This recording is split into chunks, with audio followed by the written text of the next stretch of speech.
The Yankees batter the Pittsburgh Pirates by a score of 9-4. Clark Schmidt is set to begin his rehab assignment in Somerset today, and the Yankees saw a trio of pitching prospects impress in their minor league opening day starts. All of that and more right here on Fireside Yankees.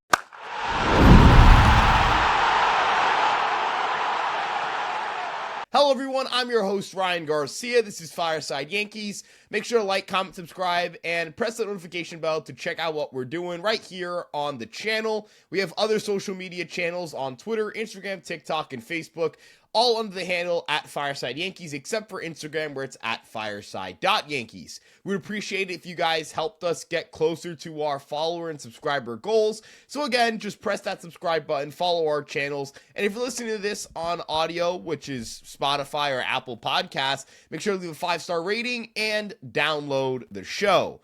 Thank you again so much for tuning in, and without further ado, let's get started talking about the Yankees win over the Pirates yesterday. I thought Max Fried had what was his, kind of his introduction, or his proper introduction to the New York Yankee fan base.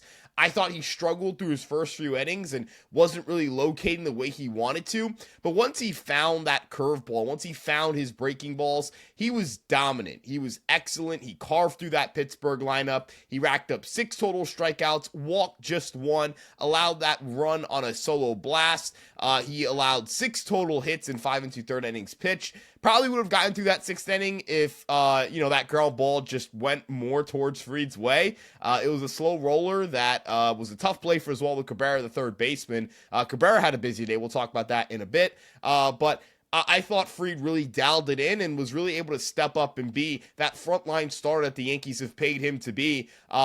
Again, just looking at the day he had, he was 41% four-seamer, 17% curveball, 14% sinker, 13% sweeper, 9% changeup, 4% cutter, and he threw a gyro slider in there. For those who are unaware, what's the difference between a sweeper and a gyro slider? Sweepers typically have way more lateral movement, so you're thinking that side-to-side movement, thus sweeper. And a gyro slider or a slider has more of that bullet spin. It's going to have more vertical drop to it. So, again, early in the start, it was a lot of four-seam fastballs, and then he was able to start dialing in that curveball. One thing I did notice was that Fried was altering his repertoire and his pitch mix based on the batter he was facing. Against left-handed batters, he was 42% sinker and 33% sweeper, throwing no other pitch more than once, and he very rarely faced left-handed batters. The Pirates have a very right-handed lineup, or they threw out a very right-handed lineup. They have a lineup that is built to hit left-handed pitching, but Fried was able to recognize kind of what pitches were having success and which pitches weren't. And it was that curveball. That curveball was the pitch that I thought was really the money pitch for him. He had a 43% whiff rate, picked up 3 whiffs on that pitch alone, and had 7 more called strikes on it. The average exit velocity allowed against was 85.6 miles an hour.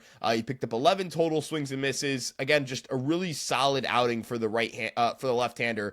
And his ERA on the season through 2 starts is 2.61. So again, not a start where it's the best start of the year that you've ever seen, but it was a really solid start, a good start, a start where again you walk away happy with what you got from Fried. Fernando Cruz came in and gave up a 3-run bomb. Not a highlight day for Cruz, but nonetheless, he was working with such a large lead that, it was inconsequential. Brent Hedrick came in and he struck out 2 batters across an inning and a third, allowed a walk, but no other damage. And then Devin Williams, 1 walk, 1 strikeout, 1 inning pitch, closed the door there. Didn't pick up a save because the Yankees were up by 5 runs at that point. Pitching staff just kind of does what they have to do, right? They picked up 11 strikeouts on the day. They walked 3 batters. The home run has continued to kind of be the bugaboo for the Yankee pitching staff, although I do suspect that will improve as these guys get better in terms of their command and their sharpness on the mound.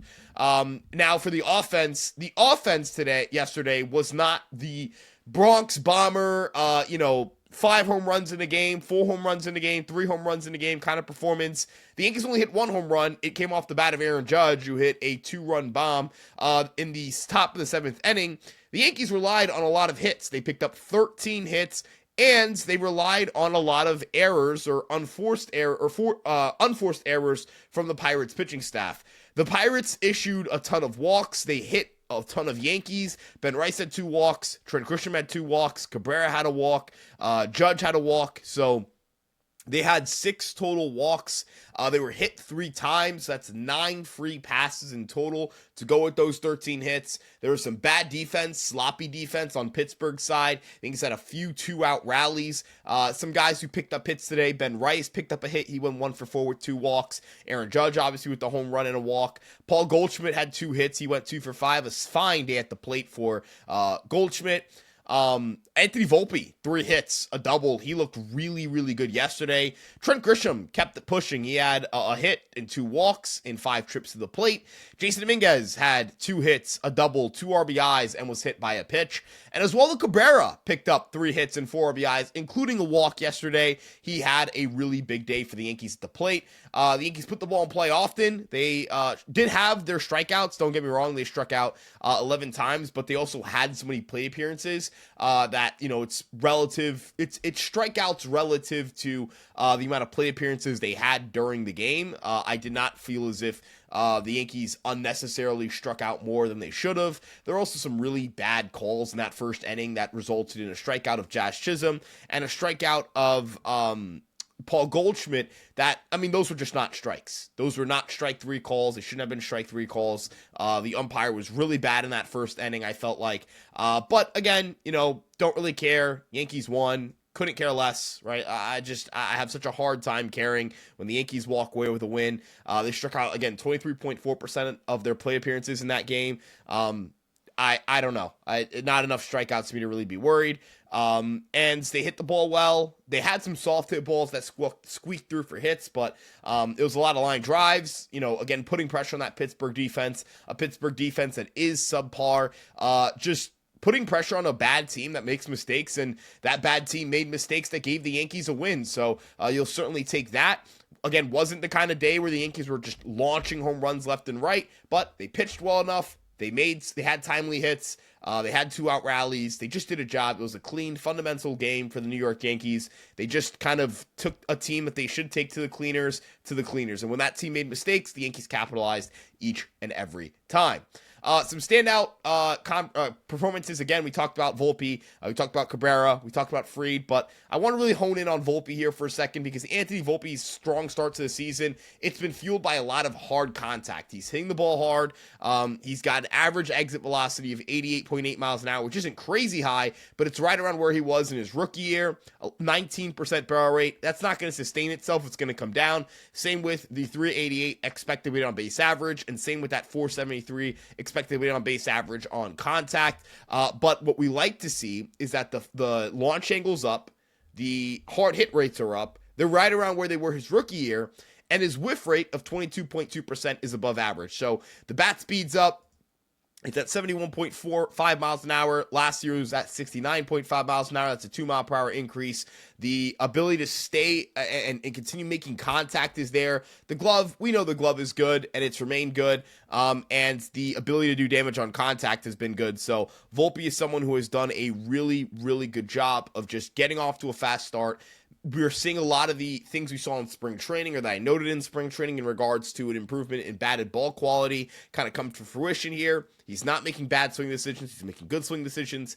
Again, if he's able to be a slightly above average hitter with the glove and the base running he brings to the table, we're talking about one of the best players at his position. We're talking about a guy who can be a 4 to 5 WAR player in a given season, and that is an extremely valuable player, and that is a player more than worth the 30th overall pick. So shout out to Anthony Volpe. Continues to stay hot, continues to have some really good at-bats, and picked up his first non-home run, I believe, hit of his season either yesterday or the day before that. So he's finally starting to pick up hits that aren't home runs, which I think is pretty funny. But now moving on to the injury updates we've gotten. Ian Hamilton is expected to return on April 8th when he's eligible to return off the IL. He was placed in the IL with an infection. He has pitched in rehab games. The velo's starting to climb a little bit. I'm not really concerned about the poor results. I just care that he's feeling good, that his velo feels good, and that he ends up getting himself rolling again. Now, going into some other injury updates, we've got an unfortunate one, we've got a fortunate one. We're going to start the bad news here first, and that's with Scott Effross, who had a setback with his hamstring. Aaron Boone revealed this yesterday, and there's no timetable for his return. Cody Bellinger is dealing with a stiff back. The Yankees don't believe it's a massive issue. We'll see if he's in the lineup today against the lefty in Bailey Falter, who actually has more struggles against left-handed hitting, than he does against right-handed hitting. So Bellinger in or out of the lineup, that'll be a good tell as to where the back is at. Boone again reiterated he doesn't believe it's a big deal and that he just wanted to give Bellinger the day off, but I think that actions speak louder than words and that it's definitely something to monitor. Going into good news, though, you have Jonathan Loaisiga, who is expected to return at some point in early May, according to Michael Kay on the Yankee broadcast. That is when the Yankees expect to have him back. So it's good to have a timetable, and it's good to know that Jonathan Loaisiga is not too far away from returning and being an addition to this bullpen. Tyler Matzik is expected to be an option at the end of the month. That is according to manager Aaron Boone. That's really good as well because I like him a lot. I like the signing a lot. Good veteran. Good four-seam fastball, added a sinker, has a good slider. A 3-pitch mix is going to work at the big league level as a reliever, especially when we talk about the good velo and the good shape he has on all 3 of those pitches. So the Yankees are going to get some reinforcements back. That's 3 reinforcements right there. Jake Cousins is getting ready to throw off the mound, and Luis Gil is ready to start playing catch soon. And then the big news is that Clark Schmidt will be rehabbing today, or beginning his rehab assignment today. He's pitching in Somerset in Hartford for Somerset against the Yard Goats. Somerset Patriots, that's the Yankees AA affiliate. So a lot of pitchers that are either on the road back to recovery, expect to come back at some point in April or early May. And then Clark Schmidt, Ian Hamilton, both of them currently rehabbing and in the middle of that rehab assignment. Schmidt is expected to need 1 outing or 2, I believe, at the minor league level. And the targeted return date is April 15th/April 16th. Moving on to the farm system, the Yankees had opening day for their AA, Single A, and High A affiliates. That's the Tampa Tarpons. That's the Hudson Valley Renegades, and that's Somerset Patriots going from ascending in order of level. So Tampa, Single A, Hudson Valley, High A, Somerset Patriots, Double A. And the opening day starters for all 3 of these teams performed really well. It was Griffin Herring, Kyle Carr, and Cam Schlittler. Griffin Herring is the Yankees' 6th-round pick in the 2024 MLB draft. Kyle Carr was the 3rd-round pick for the Yankees in the 2023 draft. And Cam Schlittler was a 7th-round pick in the 2022 draft class. So guys of note in the organization. And guys who are, kind of consensus top 30 prospects in the Yankee organization. If you look at MLB Pipeline, of course, they do top 30 lists, and you could look at Baseball America as well if you prefer that. I'm just using MLB.com because it's free and it's accessible to everyone. Herring is ranked number 28. Carr is ranked number 20, and Schlittler is ranked number 12. So these are guys who are top 30 prospects in the organization. They combined for 16 innings pitched, 2 runs allowed, and 20 strikeouts. I'm going to kind of briefly go through their starts. I have a more in-depth article that I'll link in the description below. Griffin Herring was a multi-inning reliever out of LSU when he got the ball for the Single A Tampa Tarpons yesterday, and he pitched really, really well. 5 2/3 innings. He did not allow a single run. He did not walk a single batter. He struck out 7. He had a ground ball rate of 57%. He added a changeup over the offseason to go with his fastball slider combination, and that trio of pitches has worked really well for him in terms of being able to get swings and misses in the minor league complex, and then now seeing that translate to his first pro start. I'm really excited about Herring because he's an advanced strike thrower for someone at his stage of their development. Now, there are some knocks in his game. His four-seam fastball sits around 91 to 92 miles an hour. That's definitely below average, and that's something he's going to have to work through.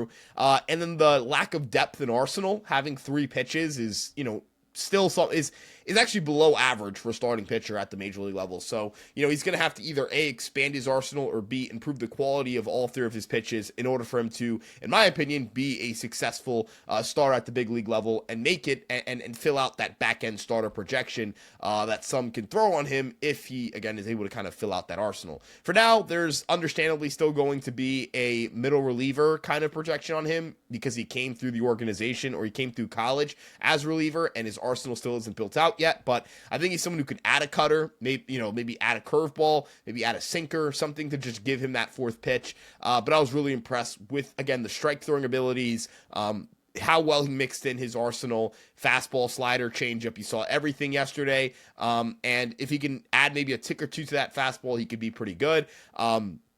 What does help his fastball is that he gets a good vertical ride on it, and he has a ton of extension. He's got big, long arms. He's a 6'2 guy. He stands at 6'2, but big, long arms. Got about 6.6 feet of extension in college. That might add an extra tick to his fastball in terms of the perceived velocity. So, if it's 92, it comes on to a hitter at like 93 with good ride. So it's coming on them a little bit faster than, other fastballs normally do. So again, can you get that fastball velocity range up from 91, 92 to more 92, 93? Because then that perceived velocity is 93, 94 with the vertical ride, with the changeup, with the slider, maybe adds a fourth pitch. Then we're talking about a pitcher, again, with that strike throwing ability that he has, that this guy could be a fast riser through the organization. The next guy was Kyle Carr. Kyle Carr pitched for High A Hudson Valley. He was a guy who had a really tough start to his pro career. Last year, his fastball velo was down. He was awful in the first half. There was a lot of, immediate like, hey, sell on the guy. And, it's understandable. Scouts are not going to wait forever on a prospect to pop, especially a third round pick, especially someone who's not showing the velocity that they showed in college. There are injury concerns that come with that. But Kyle Carr looked really sharp in his first outing in the 2025 season. And this is coming off the heels of a good second half last year. He adds a two-seam /sinker. He's able to get more ground balls and keep, that his fastball out of trouble.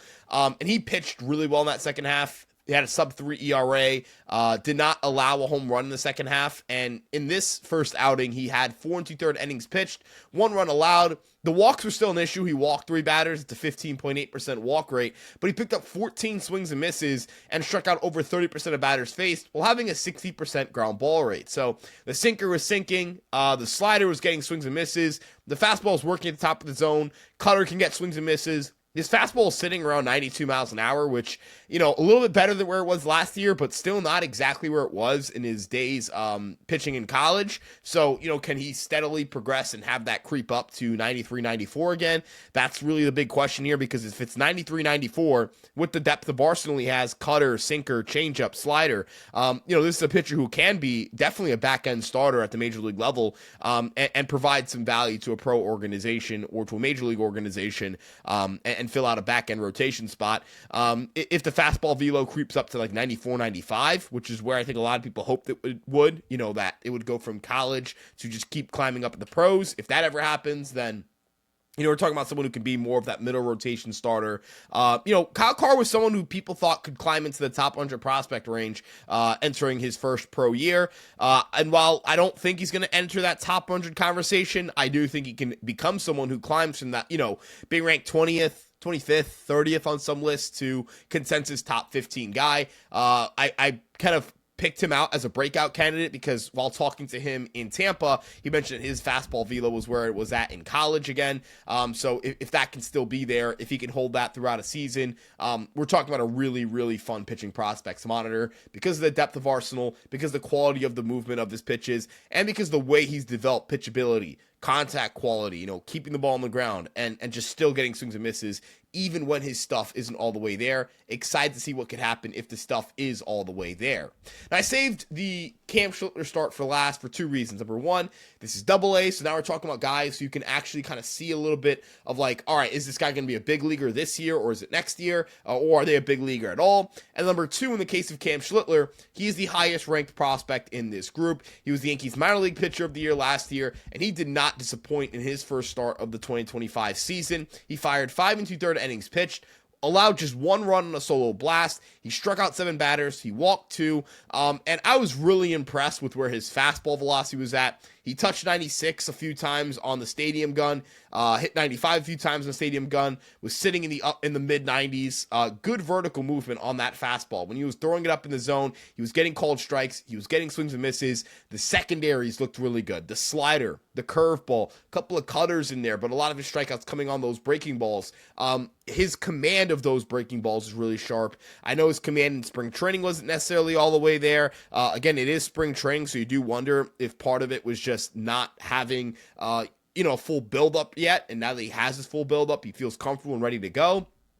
I also wonder, in Schlittler's case, what's that splitter going to be for him in 2025? Because that was the pitch he teased in spring training. The Yankees talked up a lot, and he didn't really throw it much. So I wonder if the Yankees are still experimenting with that pitch. He picked up 14 swings and misses despite not having that pitch. But look, when it comes to Cam Schlittler, he is someone who could be a big leaguer by the end of the year because he does have some experience in Double-A already under his belt. He pitched in Somerset at the end of last season.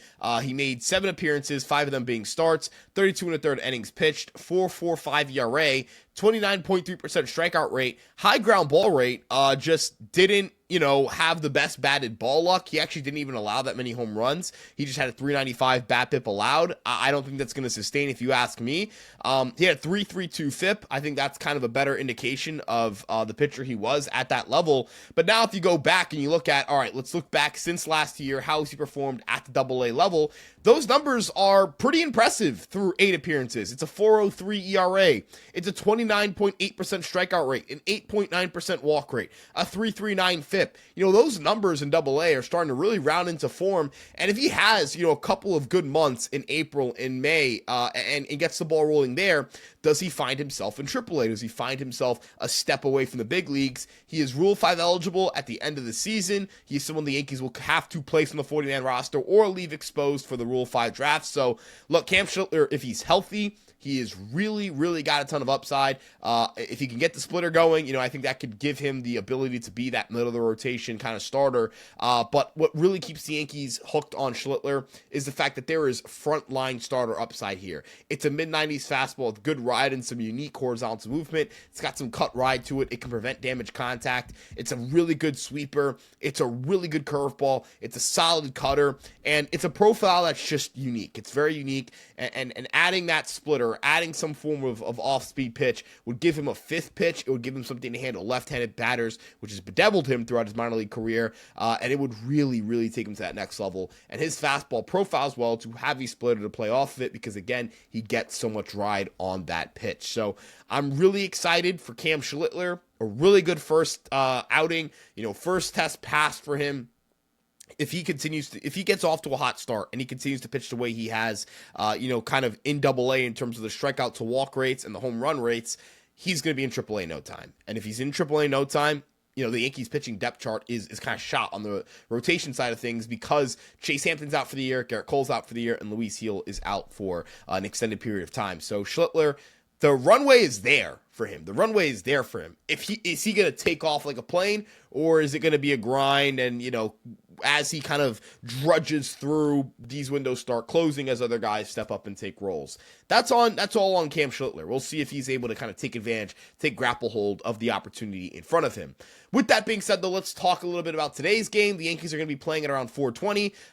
There's some expected rain on the forecast, so I'm not sure they're going to get this game in either A, on time, or B, at all. But it's Marcus Stroman versus Bailey Falter. Stroman, going to have to figure out a way to just stay in the strike zone, avoid damage contact, which is really hard to do when you don't have great stuff. So he's got his work cut out for him. He's kind of got his work cut out for him in any start because of the lack of stuff. But hopefully the Yankees and hopefully Stroman can do well against a lineup that hasn't really hit much this year. And then in regards to Bailey Falter, better against righties than he is against lefties. So stack your lineup up against lefties. Don't really worry about the whole righty thing. And yeah, there's that. So appreciate you guys so much for tuning in. If there's anything that you guys want, me to further expand upon, we can always talk about it in another episode. I'm always happy to, answer questions in the comment section, etc., etc. We appreciate you guys tuning in and checking out Fireside Yankees. And again, if you enjoyed today's episode, make sure you like, comment, subscribe, and turn on the notification bell. We'd really appreciate the support. And check us out on our other social media platforms as well. Links for everything will be in the description. We'll see you guys in the next one. Have a great rest of your day, and let's go Yankees. Peace out.